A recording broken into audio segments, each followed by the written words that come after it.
I'm Charlotte with Semi Wellness, and today we're going to talk about push-ups. Thanks for joining me as we go over form and tips for modifications. First, let's talk about how to do an actual push-up the right way. So, I want you to start with squeezing your glutes. Yep, forget about this upper body for a second and squeeze that booty. What happens as you squeeze your booty is you actually start to tuck your pelvis underneath, which engages your core. And that is the most important part for a good push-up. So we're gonna squeeze your glutes, engage the abs, and then I want you to focus on pushing through your shoulders. So as you get into your plank position, we're gonna tuck that pelvis, lift those hips, and push through your shoulders, okay? So I want you to first think hips, abs, shoulders, square, okay? Now it's important to have a strong base. So I want you to spread your fingertips for a firm foundation. And I also want you to spread your legs just a little bit, okay? Now, if you get this good triangle stance, you're gonna have an easier time doing push-ups. If you'd like to make this a little bit harder, then if you bring your feet closer together, it will make it harder to balance. So, wide stance, spread your fingers, hips, abs, shoulders. Got it? Okay, now I want to talk about arm positions for half a second because where you place your hands does change the muscle recruitment that you are using for those push-ups. Generally, the closer your elbows or the closer your hands, the more tricep recruitment you get.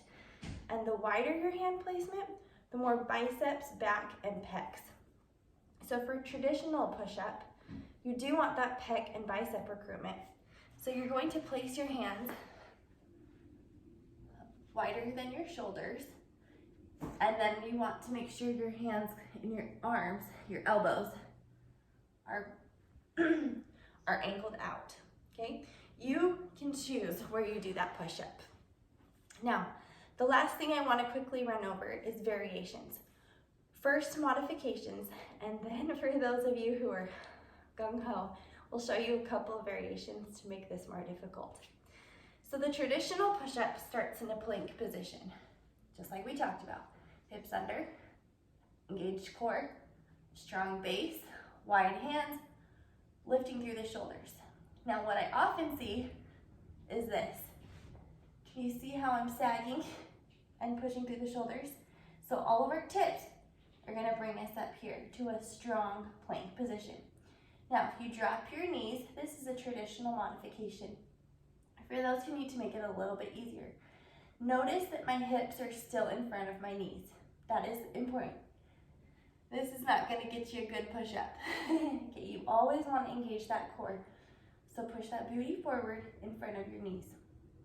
Now, if you need to modify this even more, so that you can get either more reps in or so you can work on your form, or because you're not ready for your knees, I would suggest grabbing a bench and turning this into an incline push-up. Now to do an incline push-up, all you do, you can do it on your knees again, or you can do it on a plank. And what you do is ground your hands on a higher surface, a bench, a couch, and you can perform your push-up as so.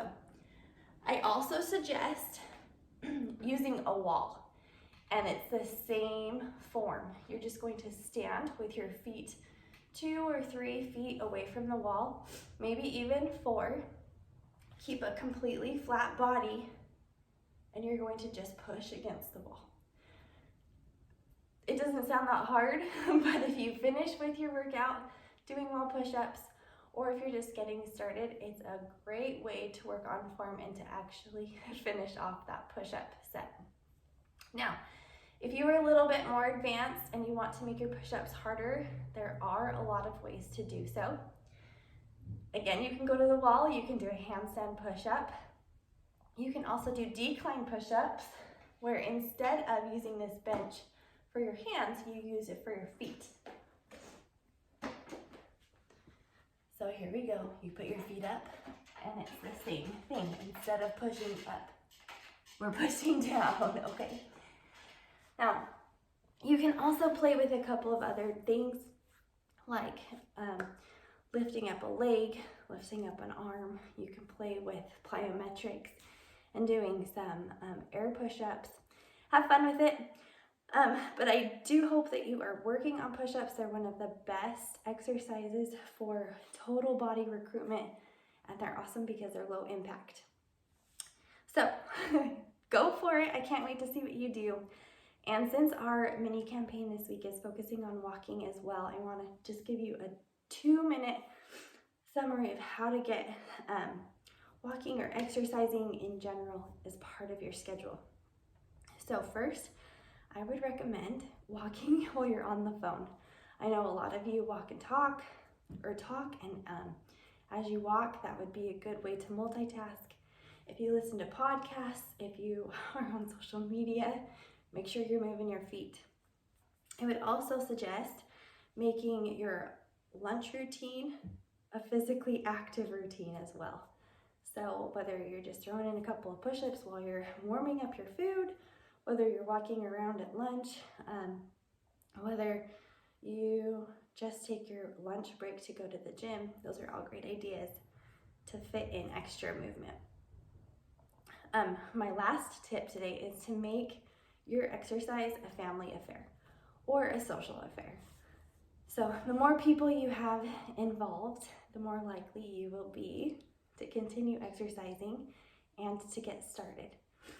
You've got support, you've got accountability, it will be more fun, and it's good for everybody there too. So I can't wait to see what you do, and good luck.